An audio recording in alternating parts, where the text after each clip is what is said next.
Hai, gimana nih kabar kalian? Pastinya sehat-sehat aja dong di kondisi seperti ini. Yang mengakibatkan kita tetap harus di rumah aja, menjaga kesehatan, menjaga kebersihan, dimanapun kalian berada. Siapa sih yang gak kenal sama virus yang sedang mendunia ini, yaitu coronavirus atau COVID-19? Bagi warga Jakarta, kita lagi ngejalanin PSBB yang kedua kalinya nih ya. Stay at home mulu, ngerasa bosen gak sih kalian? Sebenarnya ada dampak positifnya loh dari coronavirus ini. Kita bisa mengakrabkan diri dengan keluarga. Jadi kan kita karena di rumah doang gitu, kita bisa mulai cerita mungkin ke keluarga kita atau cooking time bareng mama ya. Atau enggak kita bisa ngebersihin kamar sendiri loh. Iya gak sih kalian yang tadinya kayak bodo amat sama kamar sendiri, kayak ya udahlah gue kan di rumah cuma buat tidur doang gitu. Jadi kalian mulai sekarang karena di rumah doang dipakai terus kamarnya 24 jam, nggak mungkin kan kondisi kamar kalian kotor, pasti ngerasanya nggak nyaman sendiri, ya nggak sih? Jadi mau nggak mau ya kita ngebersihin kamar.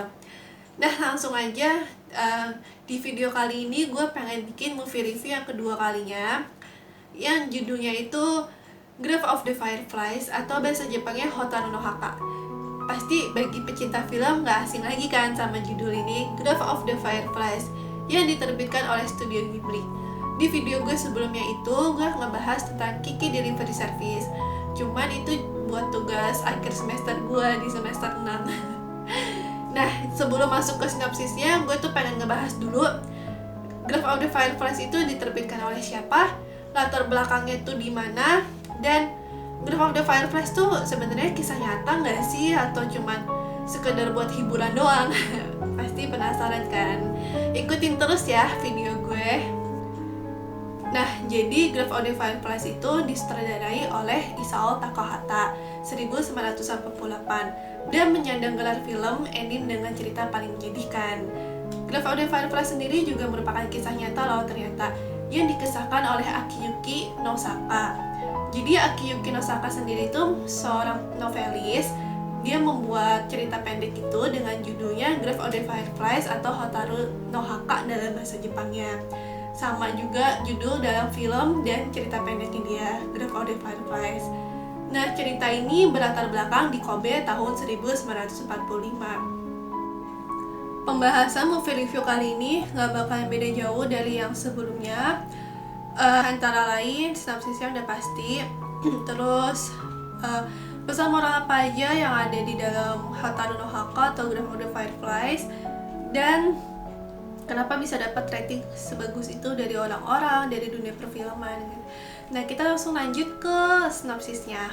Nah kalau kalian baru pertama kali nonton Grave of the Fireflies pasti bakalan bingung karena adegannya itu langsung ke stasiun di mana itu memperlihatkan orang-orang yang sudah meninggal kayak mayat-mayatnya gitu, dan bergeser ke sesosok laki-laki yang sedang terkapar, mungkin udah meninggal.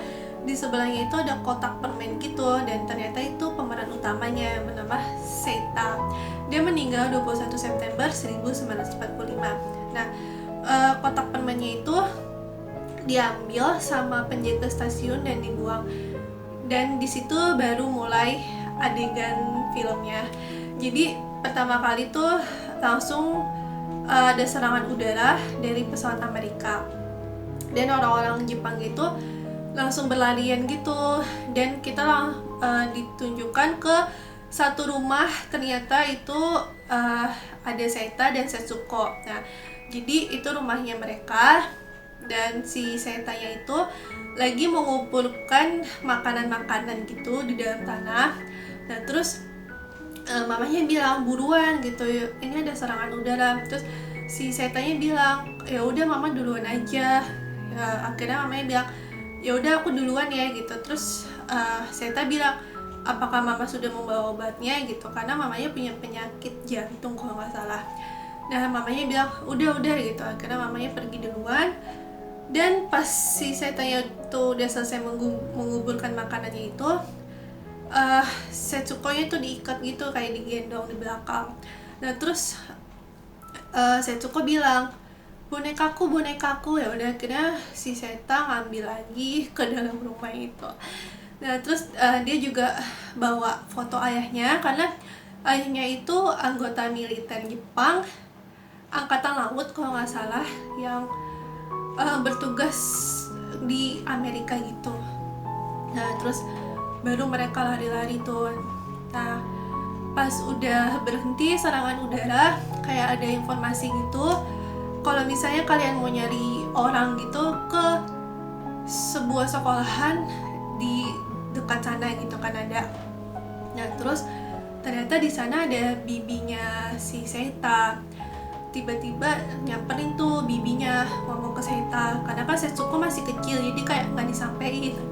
Nah terus dikasih tahu, kamu udah tahu belum kalau ibu kamu tuh terkena serangan gitu ya, serangan udara. Terus Seitanya langsung shock banget tuh di situ. Terus abis itu Seita langsung masuk ke dalam sekolahnya itu nyari-nyari mamahnya. Nah pas dilihat mamahnya itu kayak tubuhnya ya kayak luka-luka bakar gitu kayaknya ya, kena serangan udara, benar-benar udah nggak kebentuk lagi kulitnya gitu, udah terkelupas. Nah terus pas Seitanya keluar dari sekolahan itu, si Setsuko nanya, gimana mama, aku mau ketemu mama gitu kan. Terus si Seitanya nggak mungkin dong ngasih tahu kalau mamahnya kayak gitu. Terus Seita bilang, besok aja ya kita ketemu mamahnya gitu. Ya udah, akhirnya mereka bermalam di rumah bibinya itu. Nah terus besok paginya ternyata mamahnya meninggal, dan akhirnya mereka menguburkan di tanah gitu bareng-bareng gitu kan, nah sama orang-orang lain. Terus ditanya sama orang, kamu bakal tinggal di mana gitu. Terus kata Seita, saya memiliki keluarga jauh di Nishinomiya gitu kan. Oh ya udah, semoga berkat lah digituin kan. Ya udah. Pada malam harinya itu si Seita baru pulang ke rumah bibinya. Dia kan ngebawa abu gitu kan, nah, abu dari mamahnya. Nah terus abunya itu disimpan dulu di halaman rumahnya dia. Pas dia masuk, si Seita, Setsuko-nya nanya, mana mama, aku pengen ketemu gitu kan. Terus si Seita ya terpaksa berbohong kan kalau mamanya udah nggak ada. Dia bilang mamanya itu dipindahin ke rumah sakit gitu karena kondisinya makin parah gitu kan. Ya udah, akhirnya si Setsuko-nya tidur malam, dan pada malam itu si Seita langsung ngambil abu mamahnya itu, dimasukin ke dalam rumah. Terus besok paginya Seita ngambil makanan-makanan yang dikuburkannya itu di rumahnya dia. Nah terus si bibinya ya seneng lah dapat makanan banyak kan dari Seita. Nah abis itu pada malam harinya, pokoknya kayak udah beberapa lama nginep di rumah bibinya itu, di malam harinya itu Seita dan bibinya tuh bertengkar. Oh jadi sebelum adegan ini, si Bibia tuh kan ada kimono dari ibunya gitu kan, kayak dia bilang, daripada ini kimono nggak dipakai, mending saya jual aja gitu kata bibinya. Nah terus Seita kayak bingung kan. Terus akhirnya si Seita ngetujuin tuh kayak ya udah deh dijual aja, emang udah nggak dipakai lagi kan, Setsuko-nya juga masih kecil gitu. Nah terus Bibia tuh kayak seneng gitu kan. Nah abis itu si Setsuko-nya itu ngelarang, jangan dijual, ini punya mama aku, digituin kan. Terus bibinya kayak apaan sih lo, kayak gitu lah pokoknya. Terus si Seita narik Setsuko. Nah terus habis itu dan besok paginya belas yang didapetin dari penjualan kimono mamanya itu ya lumayan lah, satu karung gitu kan. Nah terus dikasih ke Seitanya tuh kayak nggak nyampe setengah gitu kan. Nah, terus Seita bilang cuma segini, ya kondisi kayak gini kamu mau dapat sebanyak apa, digituin kan. Terus akhirnya ya Seita kayak ya udah gitu kan. Nah habis itu malam harinya itu mereka debat gitu, mungkin sore hari kayaknya. Terus kayak kamu tuh udah numpang nggak ngapa-ngapain gitu kan, cari pekerjaan kayak gitu. Terus karena emang keluarga bibinya itu ngebela negara, anaknya kan kalau nggak salah anggota militer, terus ayahnya tuh juga anggota militer yang setiap paginya harus langsung bekerja gitu kan. Nah sedangkan si Seta yang cuma numpang doang, terus nggak ngapa-ngapain karena kayak mungkin Setanya juga ngandelin jabatan ayahnya itu sebagai anggota militer angkatan laut, jadi kayak ya udah, bokap gue punya jabatan gini gitu kali ya, jadi dia bodo amat, dan gue juga udah punya banyak uang dari tabungan mamahnya gitu, jadi mungkin dia berpikir seperti itu, nggak usah capek-capek kerja gitu. Dan di situ mereka ribut, dan akhirnya si Seta bilang ya udah kalau gitu mulai sekarang aku dan Setsuko akan menyiapkan makanan sendiri gitu ya kan. Ya udah akhirnya sama bibinya ya udah silakan gitu. Nah terus besok paginya itu si Seta langsung ngambil makanan-makanan yang emang masih disimpan di rumahnya itu, dan mereka masak-masak sendiri gitu. Terus Seta bilang ke Setsuko nikmatnya hidup ini gitu kan. Terus dia selesai makan langsung tiduran gitu kan, padahal di Jepang kan nggak boleh ya selesai makan langsung tiduran gitu. Nah terus udah tuh selesai makan, mereka naruh piring aja di wastafel tanpa dicuci. Terus si bibi langsung ngomel lagi. Nah udah tuh pokoknya langsung besok malamnya itu si Seta tuh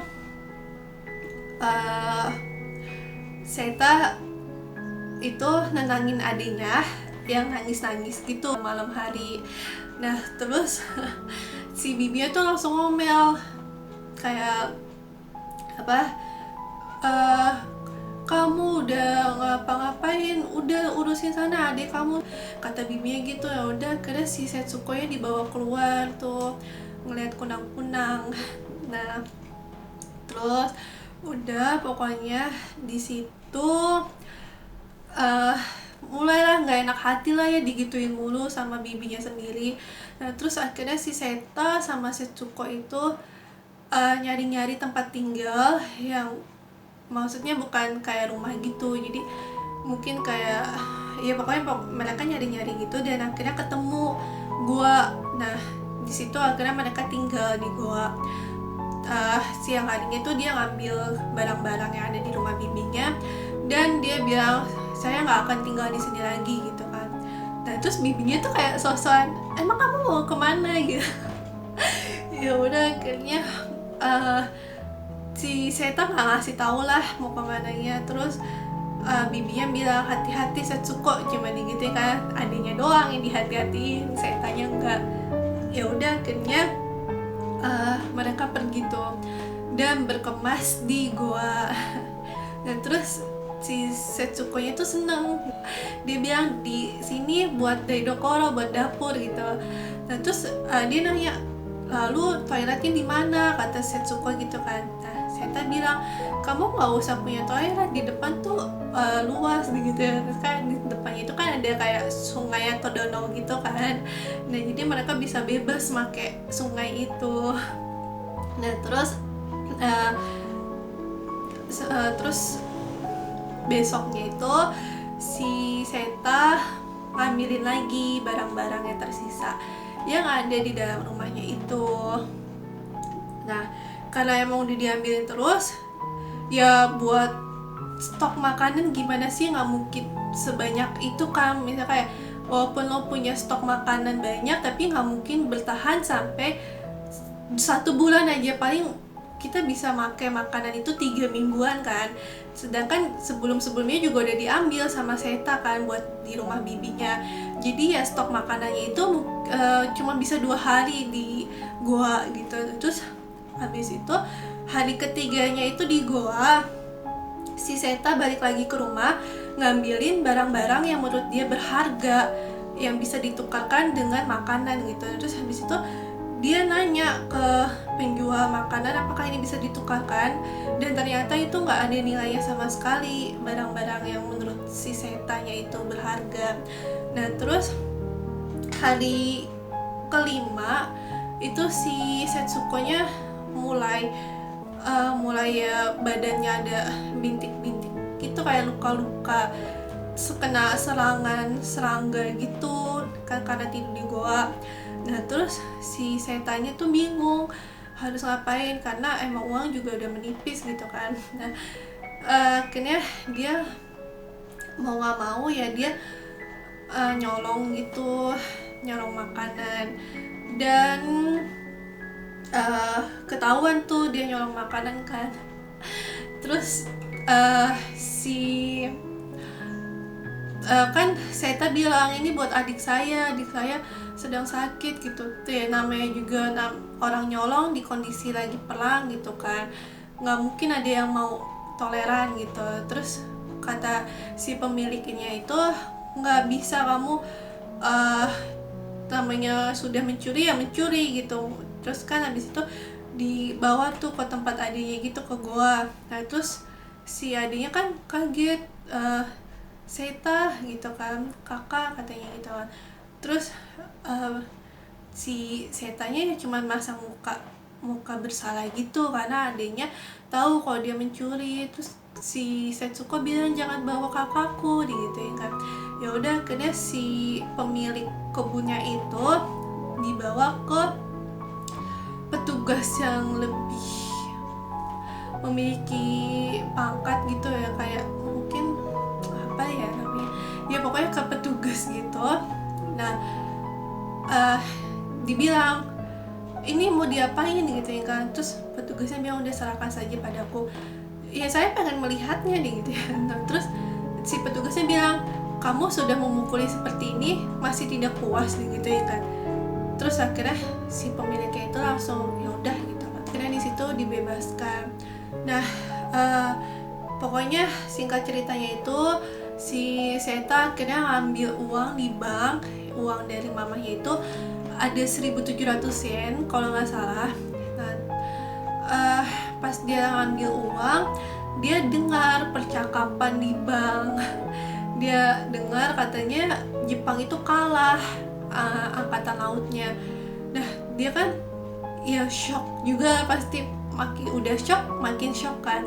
Mamanya udah meninggal, terus ayahnya jadi angkatan laut yang berperang gitu kan, dan ternyata kalah. Terus Seta langsung bilang nggak mungkin Nihon kalah gitu kan, Jepang kalah, nggak mungkin gitu. Dan dia bilang ayah saya ada di situ, pokoknya kayak namanya orang shock, anak-anak gitu kan. Terus malah dia dianggap gila sama orang-orang. Akhirnya dia keluar dari bank setelah menerima uangnya. Terus dia bilang dia langsung nangis tuh. Terus dia bilang nggak mungkin Jepang kalah, nggak mungkin gitu. Terus habis itu dia akhirnya langsung beliin makanan buat Setsuko. Pas dia balik ke goa, Setsuko-nya tuh udah sekarat. Dia udah sekarat banget, dan si Seta bilang ini makanan buat kamu, dimakan ya, ini hasil uang dari mama, bukan hasil curian lagi digituin.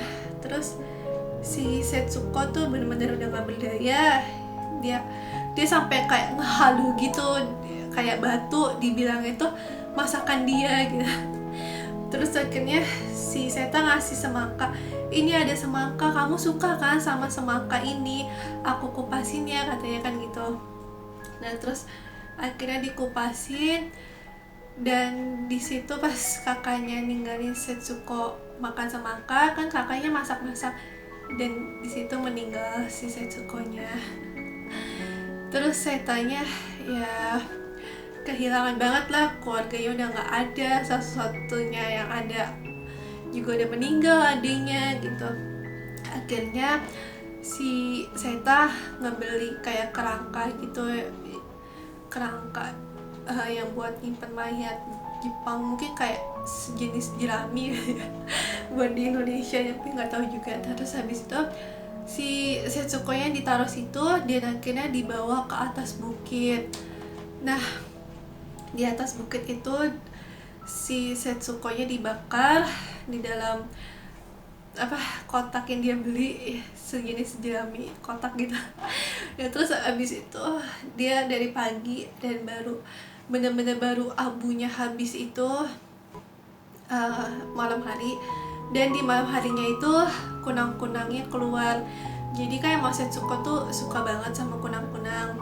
Nah, makanya dinamainnya Hotaru no Haka. Jadi Hotaru itu sendiri artinya kunang-kunang, Haka itu kuburan. Jadi artinya ya malam kunang-kunang. Nah, jadi itu semua sinopsis yang gue inget. Ya mungkin nggak lengkap, tapi itu seingat gue, singkat ceritanya kayak begitu. Benar-benar hanyut banget dalam cerita ini, dalam film ini, Hotaru no Haka, Grave of the Fireflies. Selanjutnya ada adegan dimana penonton seakan-akan beneran ada di film itu, Grave of the Fireflies.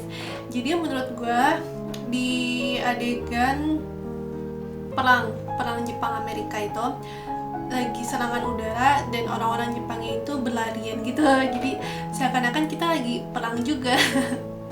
Dan selanjutnya adegan dimana Seita dan Setsuko itu lagi main di pantai. Terus si Setsuko-nya itu bilang, nanti kita selesai berenang langsung makan ya gitu. Nah terus di situ Seita langsung inget ke masa lalunya, jadi pergeseran masa lalunya itu benar-benar lembut, kita jadi nggak sadar kalau itu lagi menceritakan masa lalunya dia. Nah di situ mamahnya tuh neriakin mereka, hei kalian sudah selesai belum, waktunya makan gitu.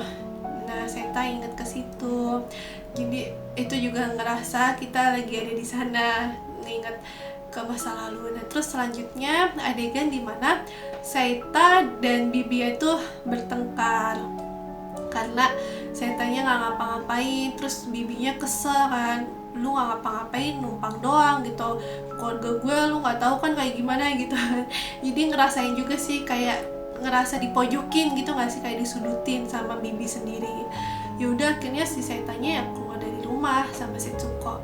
Nah selanjutnya adegan yang menurut gue kita masuk ke dalam film itu, si Seita ngerasa tentram karena udah gak ada yang bawerin lagi, dia hidup bebas di dalam goa gitu kan.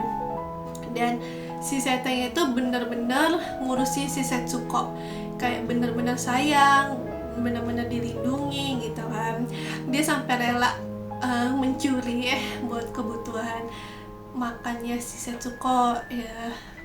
Mungkin si Seita sampai mencuri gitu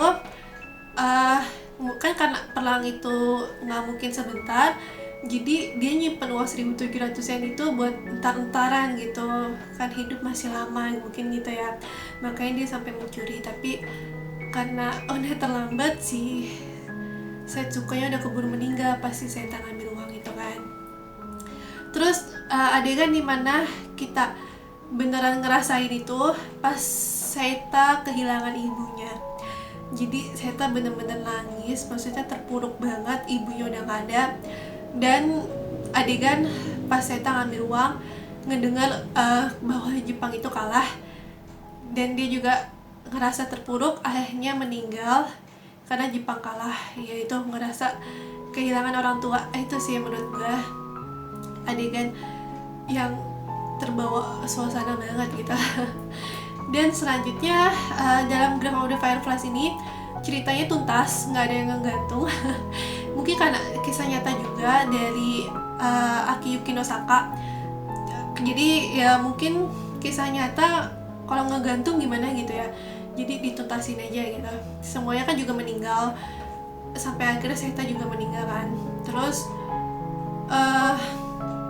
juga udah sih bagus banget pokoknya. Makanya mungkin dapat rating bagus dari orang-orang karena emang pergeseran ke masa lalunya juga lembut banget, dan gambar filmnya itu bener-bener kayak lagi perang gitu, seakan-akan kita lagi di sana. Jadi emang pergeseran dari satu adegan ke adegan lain itu bener-bener bagus. Dan ini gue juga dikasih rekomen dari temen gue, suruh nonton Grave of the Fireflies pas waktu awal semester. Waktu itu gue baru pertama kali nonton, jadi nggak paham maksudnya apa sih. Gue sampai kedua kalinya baru paham maksudnya apa. Gue emang nggak terlalu suka nonton, tapi karena rekomen dari temen yang gue coba nonton gitu kan. Ya udah, pokoknya kalian kalau misalnya penasaran sama film Grave of the Fireflies, nanti linknya gue kasih ada di bawah. Dan sekian dan terima kasih udah nonton sampai selesai. Sampai jumpa di lain waktu.